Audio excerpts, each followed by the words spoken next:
And welcome back to the 260, your home connection for all things Summit City. And you guessed it, it's not Lois Lane, it's not Lex Luthor, it's Landen Livingston. Here, the best football player in the 260 area, at least the best football player that we have on the show today. And now, here's your host, Dave, the Mayor Rickard, and Joe, I see you, Walburn. You, me, us, and them, we are the 260. Yes, we are the 260, and the 260 is rich in football. And tonight, do we have a treat? We had Joe Tippmann drafted, Dave, by the New York Jets. I got to brag a little bit. You called it. Did I not call the pick that he was going to go on? It. Okay, I had to brag a little bit. But I tell you what, Joe made that move from tackle. And by the way, it really was center. shocking how you called that. Now, it's too bad I couldn't have gambled on that. No kidding. Because I can't pick a game right. If you would have put NCAA money on tournament. that. I mean, my 10-year-old son just rolled me so bad. Yeah. It was so bad. He rolled me so bad, Landon, in the NCAA tournament that I had to tell him, look, don't tell your teacher how much money you won, okay? I don't want to have to have a meeting with Child Protective Services. But as far as, like, making picks in the NFL draft, Denise and I were in the office that night working, weren't we? And we were excited. Tommy was in there. We all were screaming when Joe got picked. But I tell you what, Landon, Joe moved from tackle to center, and it is so great to have you home and have you here. Thank you. But you also had a move to center, didn't you? I did, yeah. Shortly after summer workouts, beginning of fall camp, got the call and moved from guard to center and loved it. Ever since I got that position change, absolutely loved it, and can't wait to grow from there. How was the transition? Because obviously when you move from guard to center, a lot more responsibility. Oh, yeah. You have to make all the calls, and really you almost have to be a coach on the field because you have to really understand where those blitz packages and what kind of gaps the defensive linemen are in. Yeah, no doubt. As a center, I got to know what every single person on the offensive line is doing. You're calling everything. Oh, yeah. So that was a big adjustment, but also snapping the ball. And getting to know the footwork from snapping the ball. It's kind of different from guard because you don't got to snap it. And speaking of, that's something right there. Speaking of footwork. Yeah. I mean, when you was getting all those looks, your junior year, senior year, and I kept telling your dad, I was like, his feet work is so great. Oh, and yes. I assumed, which you should never do, that was from your basketball. Yeah. I mean, and most people would say that. Now, I've learned recently that's not technically all true. Not all true, no. So why don't you explain to us how your great feet work came about? Skip rope, jump roping? I mean, that's part of it, but I'd say the main part that helped me was part basketball, like you said, but I actually did dance for 10 years. Dance. Whoa. Sonar. I wondered if that get to you. Now, wait a minute. The dominant Landon. dancer. A dancing bear, I'll tell you what. A dominant Landen Livingston that I went out and watched. Dancing bear, that's good. The dominant Landen Livingston I went out and watched on Friday Night Lights. The absolute mauler. Pancaker. One of the greatest A lot of pancakes. One of the greatest maulers at offensive guard we've ever had in the 260. 10 years of dance? That's right. Enjoyed every single year of it. Made it. I see you. I would have loved to be. Now, you weren't doing like recitals and stuff, were you? He made it to Oh man, I would have loved to see that. Come on, man. Now, hey, there's got to be some video someplace. I tell you what, I could take that video. I could take that video, put it on the podcast, and man, we could sell Joe, gold on that day. He was so good. doubt. He made it to Disney. No, wait a minute.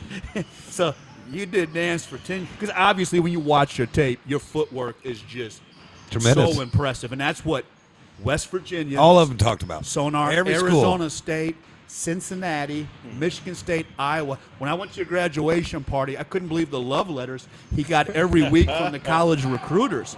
So the footwork is from 10 years of dance. It was, yeah. And you made Disney, huh? Did Disney. Wow. Did it for 10 years. And then they had an audition to go down to Disney and dance some of the parades. like the Disney Christmas parades. So if you make it to the league, you could have got paid. So if you make it to the league, you could Maybe. you would have no problem doing Dancing on the Stars, right? I mean, like I told Dave earlier, that was before I gained all the weight. So, I might have to revisit some of the dance moves that I learned don't like worry 7 about years the ago. weight. Don't worry about the weight. We just guys slide you into one of those real nice suits, Oh yeah. No doubt. No doubt about that is. But you know what though? All laughing aside, now you just blew me away with that. That's fascinating though. I mean, because when you watch your tape and when I watched you as a prospect, I always came away with how good your feet were. So you know what? That is so fascinating. go back That's to- why I love the show, Dave, Yeah. because we hear the different journeys and the different information, Dave. It's 10 years of box steps, right? Oh yeah. Oh, no doubt. If you go back to all the love he was getting, it was always talking about his feet work. Yeah. And Well- that's why, he was a great, good pole. So easy. It's interesting you say that because I played junior college football with Phil Hayes. Back then, we called that our room dog. Our roommate was our room dog, Sonar. But Phil Hayes played with the young man, and his name escapes me. They had the movie on Netflix. The young kid that played offensive line for Arkansas, and then he was killed, and he was tragically drafted by the Colts. Yep. And then he was tragically killed in the car accident. They drafted him to block for Yep. Peyton Manning. And they have an award, and I wish I could remember his name, but they have an award for the best walk-on because this kid went to Arkansas, walked on, and put so much effort into his feet and his steps. Yeah. And ultimately became an All-American. And he was so homesick, but he became an All-American. But that was the footwork. And talk a little Is that bit the about Bulls, that. the Bullsworth Trophy? Yeah, Yes. thank you, Bullsworth. Brian Bullsworth, absolutely. He was this offensive guard, and Landon could appreciate this. Just nasty Sonar. Played with these black glasses, and my roommate that I played with at Taft went on to play at Arkansas, and he told me, he said when Bullsworth showed up, they all laughed because he was so out of shape and so awful he could barely move around. He was a freshman kid from somewhere in Arkansas that walked on and just willed himself to be a player, but spent every night working on his steps, Landon. So talk about that, man, about just playing the offensive line. And obviously the dancing, you got the footwork, but how important are the steps are? Because one bad step or one false step and you're in trouble. No doubt. That was, I think, the biggest adjustment from the high school to college level was, how much attention they paid attention to like the first step. Sure. Because that one step can get you beat on a play, and that's on special teams, that's on defense, that's on offense. So right from the bat, right when I got there, it was immediately first steps, loaded stance, made sure we didn't false step, and we took advantage of every single second during when that play was going, so we could beat our opponent. So. How challenging was it to go down there? I mean, I remember I went to your graduation party and I said, "Eat up, man. Get ready no for the doubt. lifting," There's no because doubt. people just don't understand the intensity of the weightlifting. Talk about That's that. what I was telling him before when Fabini got to Cincinnati. Oh yeah. He eats his plate. I've always heard he eats his plate, goes to get up, and he's like, sit back down. Got him a new plate. And the- you're lifting so heavy yeah. too, aren't you? Yeah, the weight training is absolutely unbelievable. Yeah. And we're known, West Virginia is a very blue collar program. So our lifts are very straightforward. It's very hardworking, high paced, and even our conditioning. We have something called the hill, and we call it Law School Hill. Our law school's on top The whole of it. place is hill. Law Oh, school. it's Joe, he was saying yeah. when he's in home, his car gets 17 miles a gallon. When he's there, 8 miles a Yeah. gallon. That's that Oh, many it's so hills, bad. huh? It is so bad. But so that's one of our big. We do it 3 times, sometimes 4 times a summer, and we'll just constantly run up it. And it's a very steep hill. Morgantown's basically a giant hill. Wow. And overall, but A lot of puking. oh yeah. But workouts and conditioning are extremely challenging. And you really gotta have a right mindset for going into it, and you gotta have a mindset that you gotta get better. And so going in with that mindset really helped me get through my first year. I felt like when I was down at Cincinnati, everything was challenging. Mm-hmm. I mean, speak to that. I felt like you had to have a mental game because you had to digest this playbook that's incredible. Yep. You had to show up mentally ready to go to war in the weight room. Mm-hmm. And then after you did all that, the guy next to you in the locker room was a monster. You had to fight on the field. Right so, on. I mean, talk about just the jump, man. Obviously, you said the first step was key. I mean, But when you what walked, was- when yeah. you got there and you got to that field, that's right away to click in your head, hey, I got to go. Oh yeah. And I think a major difference was the speed of the game. Everybody on the field is extremely fast. You got 330-pound D linemen that are extremely fast. Wow. And so you really get, like I said, the first step is extremely important. And getting used. The speed of the game is very fast at first, but then once you get used to it, it slows down.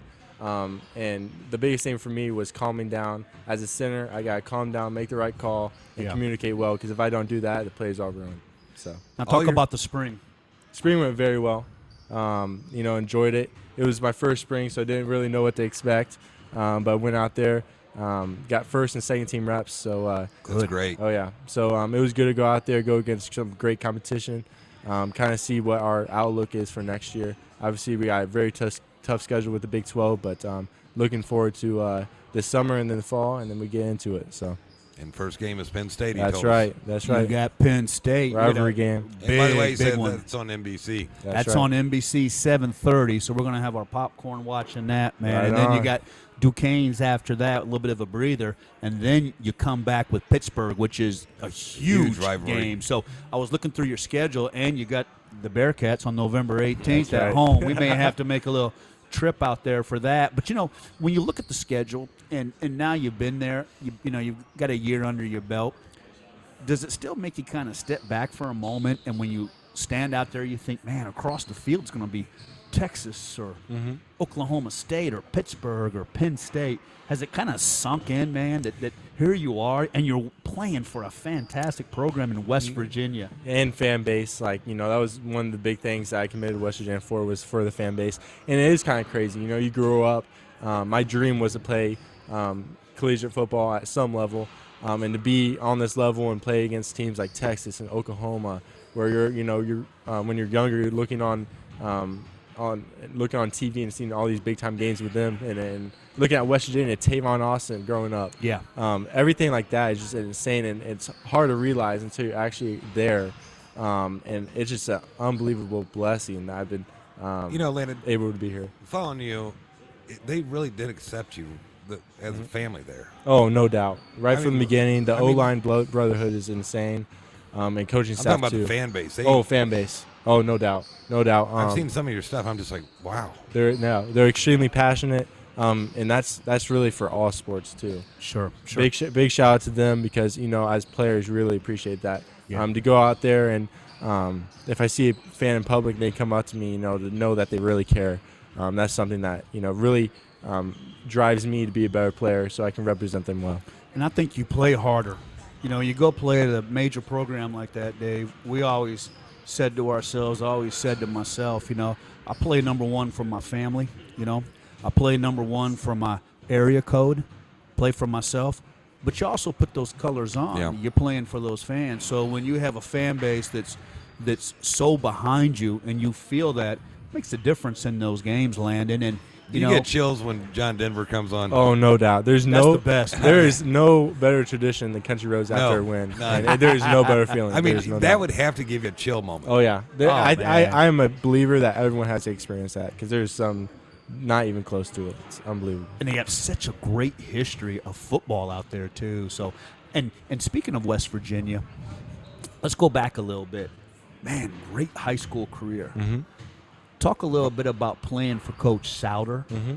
and also your dad, and then talk, Coach Cogdale. Yep, and talk about how that kind of led to the opportunities of recruitment, and then how you kind of zeroed in on West Virginia, because we talked about it. Iowa, my Bearcats were involved. Michigan State, Arizona. A lot of people don't realize Arizona State loved you. But so talk a little bit about playing high school football for Coach Souter and how that led to some of that recruiting.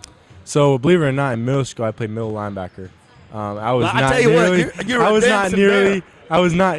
I love that nickname, by the way. That is, You know what? perfect. That's your new name, Dancing Bear. Dancing Bear. But going with that, I was very skinny, especially my freshman year.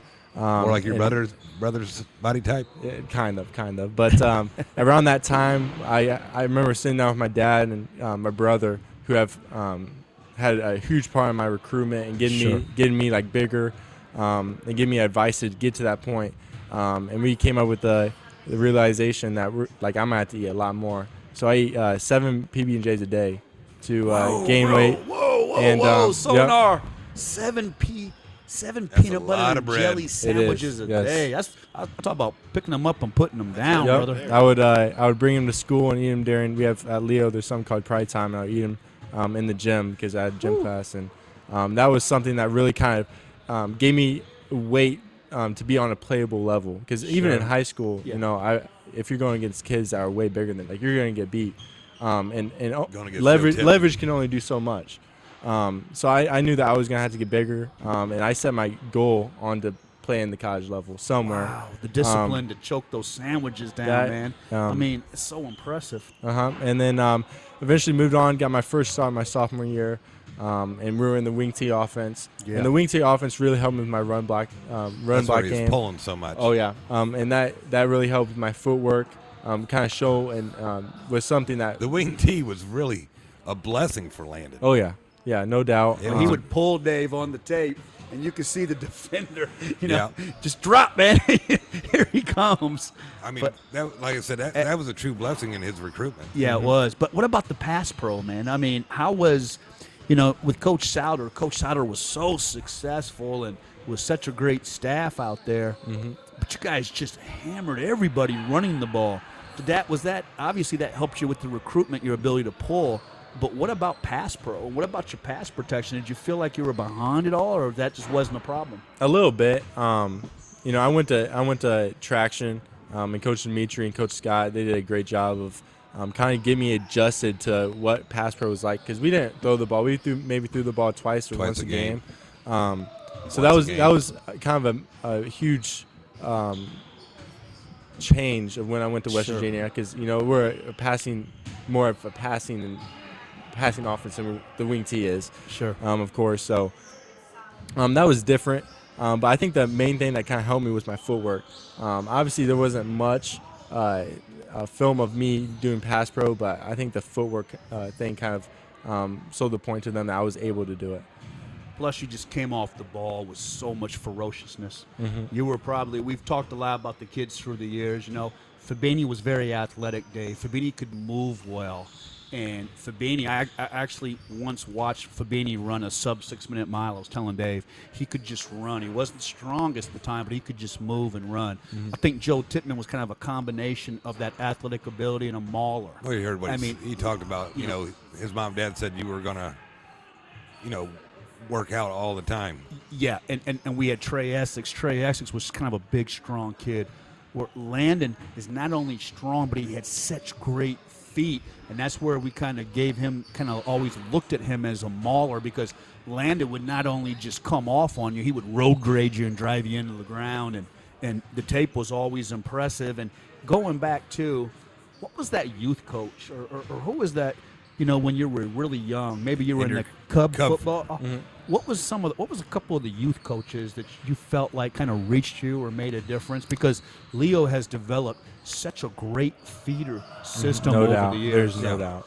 I think the coach that has really helped me throughout Cub football was my dad. My dad was my main coach, and he kind of got me adjusted to it. I still remember the first time I put on pads. And I'm gonna laugh because I know my dad and brother are listening to this right now. But we went to our backyard, and my brother absolutely trucked me and ran me over. And I was like, "Is this truly for me?" And I stuck to it. So glad I did. Danson's looking pretty good right now. Yes, but I guarantee you right now, if we were put on pads right now, it would be the total opposite. It'd be the total so opposite. he can't talk no more. But yeah. So he made a huge difference with kind of getting me adjusted of the basic footwork and everything like that, the play calls. He really made me love football and develop a love for football, and so I really appreciate that. Him and my brother, I got to play with my brother Sure. throughout Cub football and also in high school. And so that was one of the biggest blessings I got to do. Landon, I know your dad has a lot of special moments of you, and he's happy and everything. But one of the moments he was most proud of, I think it was you were a junior and first was a senior, and you shut him down. Oh, yeah, there's no doubt. That was a great game. I love that game. I mean, you really did shut him down. Because Yeah, first didn't want to go yeah. in and bang with him. No. He didn't want none.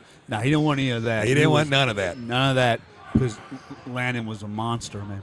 And technique, Dave. It's I one mean, thing to be that a was monster. That's the first game you started, wasn't it? Yeah, I went out there and What was that? Like, what were you What thinking? did Cogdale say to you? Hey, you're going to play guard first. So it was kind of, I knew I was going to go in against him, which I kind of thought was funny because at that time I was being recruited, and he was this big 4-star Purdue commit, and so it was football versus basketball. Yeah. And I was like, okay, like I gotta shut him down. Like I gotta show him what's up. Yeah. So I went in there, and I went in I think at the end of like the first quarter, and going in there, and I mean he's close to 7 foot tall. And I was like, oh, my goodness, I have to get this guy out of the paint. Yeah. And so Coach Cogdale was like, listen, I don't care if you foul him. Just get him out of the paint. And so I just did that, got lower than him and tried to move him out. Once again, the feet work got him. Yeah, Footwork. huge credit to my teammates because they helped me out a lot. But, that was a great experience to kind of, experience a 4-star Purdue commit when I'm typically going against football players. So that was a great game. That is easily one of my most favorite games. And that of was my a state basketball runner-up career. year, right? Say what? That was a state runner-up year, right? Yeah. That was my junior season. So We had Blake on, and I mean, what a dog. he just Blake came was. off a national runner-up, Yeah. Oh yeah. and you saw it in his face. He was more excited about the state runner-up. Oh yeah. There's no doubt. That's about for that. Indiana basketball. Yeah, totally. So what was that like for you guys making that run? And that was unbelievable. That season we got Woodland, our rival, hit a buzzer beater the last game of the year on their senior night, and that absolutely crushed us. Going into sectionals, we were like, oh my goodness, we lost them by a buzzer beater on a game that we should have won. And going into that, we were like, okay, we got really nothing to lose. We got a lot of people kind of doubting us. And from the beginning, we knew that it was going to be a brand new season. We knew that we were going to have new opportunities, and so we took advantage of that. Played some great teams, but I feel like our team chemistry was the thing that truly got us there. There is no doubt that team just loved each other. Some of the great memories that we had will truly last a lifetime. So. You said some wonderful things about your father. Mm-hmm. Your father is a very respected football man in this area. Sunday's Mother's Day. Take a moment, look in that camera, and talk about how much your mom means to you, and expand on that with all the support you've had with your family over the years. Mm-hmm. There's no doubt. I got to give a huge shout out for my mom. She is just a huge bright light in my life. And she's really shown me to always have a good attitude, even in the most difficult times. So once again, huge shout out to her. And my family in general throughout my whole recruitment process, and even now, they've just supported me so much. In the beginning of my recruitment process, I made a promise to my family that they were going to have a say in it. Wow, really? Maybe so not, you wanted everybody to, I mean, did. at least listen to what they had to Yeah, say? yeah. That's because interesting, Dave. I knew that they were going to have a different viewpoint than I did. Wow. Because a lot of these schools would go out and try Because to. I really thought you was going to Iowa. Oh, really? Yeah. With your dad's mom out there and sister out there. Oh, yeah. I really thought that's where you were going. But I knew that they were going to have a different viewpoint than I was. Sure. Just because a lot of the schools would try to only go towards me and not to the family. And by the way, Christy ain't gonna let that happen. She will make Oh her yeah, voice. yes. If you know Christy, she's very social and she'll find her She'll voice. go right up to the head coach. Oh Hey, yeah, how you doing? there's no doubt. Yeah, I've heard she did great- that every single time. That's great, man. But it felt like, it did. And it felt like when you did finally pick West Virginia, it felt like your whole family celebrated. And that's interesting that everybody kind of had a little bit of a say in it, huh? Mm-hmm. In my commitment video that I made when I announced I was going to West Virginia, I really want to make a point. And I showed my family a lot throughout there because, family means a lot to me. That's why I went to West Virginia. I felt like, I was a family out there. And like I said. Was that the selling point? Because I saw all the recruitment, all the letters. Was that the selling point that West Virginia came over the top? Or was it because West Virginia was kind of on you early? I knew that when I was sitting in Coach Brown's office on the last day of my official, and my mom had tears in her eyes because she truly felt like I had a place there, a home there. I knew that it was going to be a very hard school to beat out for my decision. So. Yep.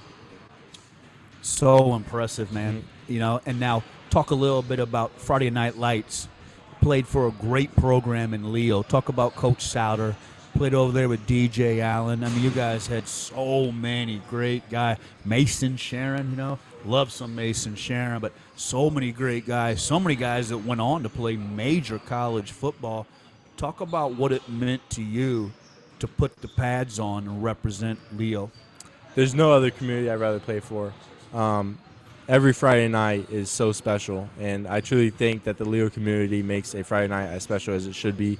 Every night, no matter where it is, the weather, the time, the Leo community always showed out. And as a player, as a high school player, you know, that's something I truly appreciate because they sacrifice their time and everything like that to come out and support us every Friday night. So huge shout out to them, and the Leo community is continuing to grow.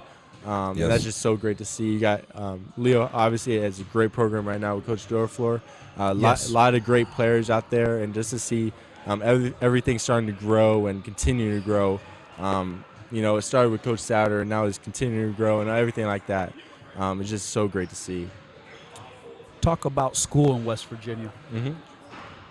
Have you focused in on a major? I know you had a lot of ideas, but what's it been like academically to make that jump to such a great school in West Virginia? For sure. So one of the biggest adjustments was kind of time managing football and school. And Full-time job, both there's ways. no doubt. And you're doing three full-time jobs. And the West Virginia academic staff does a great job of making sure that I get all my assignments done on time. And they're always monitoring my grades. Major-wise, I think I'm going to go somewhere in the forensic science area. Wow. They have a great program. Believe it's #1 in the nation. Wow, for forensic science? Yes. Fascinating. Wow, #1 in the nation, Denise, forensic science. So that's something that's always fascinated me. I was talking to them over there about all the crime Netflix shows that we would watch and everything like that. It just interests me. So I could for sure see something, or I could for sure see that as my major going forward. I'll tell you what, if they ever get the FBI cleaned up, Wow. he would be great. I mean, you would be a great FBI agent. We need that done first. Yeah, we do. I gotta get that cleaned up first. So going forward, getting the education, love it with the forensic science. What do you foresee going forward with West Virginia? It's kind of a two-part question. What are you most excited about going forward, and what do you think will be the biggest challenge as you continue on this great college career? I think the thing I'm most excited for is to see this team continue to grow. Football-wise, we're always adding in more pieces, and sometimes we're losing them. But I feel like the pieces we're adding right now are just great playmakers, great leaders. I think that's something that a championship-level team will need is leaders. And to see that in our locker room right now is just, you know, something great to see.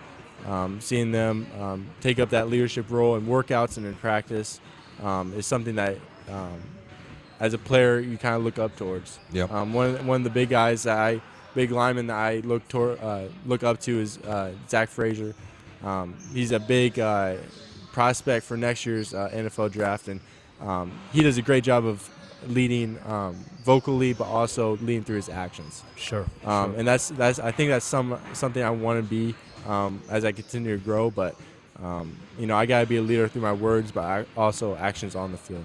So that's something I got to work on, and we'll continue to work on. And you also said you know, looking up to Big Joe was a big thing for you. Oh, no doubt, yeah. It was awesome that night because we celebrated the 260, and we had our first ever draft party. And, you know, obviously the background is we're all so excited about Joe Tippmann, but it was so appropriate to have you on that night, you know? Yeah. So we're just so excited about that. And now as we kind of segue into our rapid fire is Sonar's lovely wife, Crystal, came up with an idea that each guest we have on, we're going to kind of ask you some rapid fire questions. So let's do Dave, this. go ahead. You man. thought you was done with school, didn't you? Yeah, I did. Yeah, no doubt. So, obviously, you brought up Netflix. Uh-huh. What is your current or favorite show you're watching? I like Unsolved Mysteries. That's just something that actually my brother recommended that I would watch, and it just caught my eye. And obviously, we're like forensic science. If you're going into that, Exactly. All those shows, but also any like Marvel show that's on there, I will love watch. that stuff, huh? I love it. The only thing about Unsolved Mysteries is great, but I always come away wondering, like, what really happened? Yes, you know what I there's mean? no Like, doubt. That's the worst part. they're not solved. It kind of sticks with you, doesn't it, Sonar? Yeah. Because like a day later, that's right, a day later, I'm Yes. still wondering. Maybe I'm a guy that likes to have answers, Yeah. but okay, when you're home, first of all, tell us what it's been like to finally be home, and when you're home, what's your go-to restaurant in the 260? Oh man, that's a tough one. So first off, it's good to be home for 2.5 more weeks, and I head back for summer workouts. But and I don't know if you've been here, but the number one spot that I go to every single time I get home is a place called Leo Cafe. It's a local. I know you. Yeah. You know of it. The hog. What is it called? The Hog's Plate or whatever. Yes. But it is the best spot. It's a little cafe, located very close. You to better my get there on house. time because you're Yes, gonna wait. it gets very busy, but Food it is must be good, extreme. huh? The pancakes are massive. That's the best part. Okay, Charlene and Denise helped us with some of the rapid-fire questions. Denise had an exceptional question. If you could meet one person, past or present, and have a conversation with that person, who would it be, Landon? I'm sticking with the football area, and it would be Jason Kelsey. Really, Yes. Jason Kelsey? Yes. Okay, why Jason Kelsey? So I've recently been listening to they have a similar Yes. podcast. Yeah. So I got into it, but I feel like Jason's game as a player is just something that I want to model mine after. He moves well. His footwork's amazing. He's not the biggest guy in the world, but he finds a way to do it, and he finds a way to finish blocks. And so I kind of want to model my game after his. So huge credit to him. I would love to meet him someday, and hopefully I get the chance to. Yeah, I heard he's a really good guy. Yeah, no doubt. I think I know the answer, but I'm going to ask it. What do you do to recharge? The recharge. I would say sleep, but I love to play golf. I'm a That's big what I golfer. figured. I'm the best in the play family. golf, too? I am the best golfer in our family. Shout out to my. You hear that, Rob? We played earlier, and I beat my brother and my dad. So shout out to them. I know they're listening right now. I love doing that. I love going out. I love playing in Morgantown, even though it's super hilly out there. But every time I get the chance to go golf, I will with my teammates or my family. I love it. I've got one more question, and Dave will have a question. And I'd want to present you with something, but okay, when you're back doing that dancing that you're so well known for, from now on after this podcast, he's forever the dancing bear. Right on. Sonar. How about Dancing Grizzly? Yeah. What's Landon listening to music-wise? So I like Kanye West. That's kind of my main thing. Chicago guy. Yes, I love his music. And I really found it through like the COVID season in 2020, and ever since that, I just absolutely love his music. Well, this is the last question, but back to the food. You said Leo Cafe. Yeah. What's your favorite Mexican in town? I had to go with Los Cabos. Wow. Yes. I highly recommend it. It's a smaller place. Not many people know about it. Where's that at? It's off Coldwater Oh, I Road. know where it's at. Yes, and Right it's unbelievable. on the east side of Kroger's. Yes, anybody listening to I've been this, there. you guys, you have to go try it out. It's absolutely unbelievable.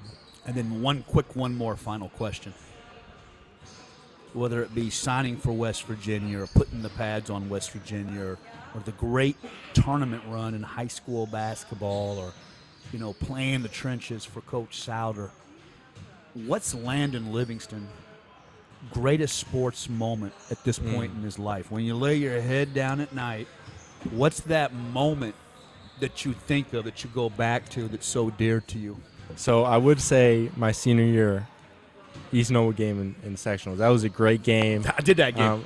That may have been yes. one of the greatest. That's probably top 3. We talked about Wayne Dwanger with Joe. Finally threw the football. Yeah, that was that and the Wayne Dwanger sectional championship game in 17. that was probably top 3 greatest playoff games in the last 15 years. There's no doubt. But even with that being such a great game, I would have to say having the opportunity to play with my brother. Wow. Great answer. In high school was unbelievable.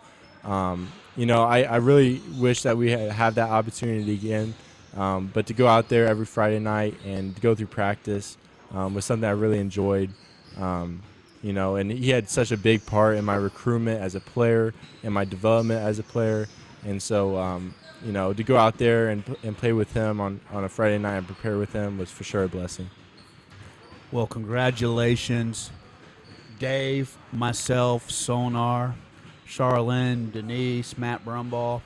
All of us at the 260 are proud of you. And we got a little special piece of silver here. Hold that up. I'm a financial man. I love silver. Silver is such a beautiful, independent metal. But what silver has best is it shines. That's a 1-ounce piece of silver. Look at that shine, Sonar. And you know what? You shine for the 260. I want you to take this piece of silver, and I want you to put it in your locker at West Virginia. So every day when you come into practice, or every day you go out to practice, or when you get ready for those huge games, I want you to know that everybody in the 260 is proud of you, and the name Landen Livingston will always shine in the 260. Perfect. Thank you very much. Thank you very much. Thank you, Landen. And I tell you what, Sonar, the dancing bear. And don't be surprised. Don't be surprised in another 3-4 years. Another one of our great kids that plays a little ball on Sunday. Which is better, to go in and out of the the tires, or to learn a new dance? Learn a new dance. 100%. There you go. Yeah, there we go. Congratulations, Landon. We're all so proud of you. Thank you for joining us. Thank you for having me. The 260. And coming up next, and again, Sonar, if you know someone out there who is a 2-6 hero, absolutely. We love the heroes, and you're a hero if you tell everybody about us with this show, the 260. Remember, you can find us everywhere at the 260. Coming up next, Dave, we're excited. We're going to hear about some professional baseball overseas with the one and only Dave Doster. Coming up next on the 260.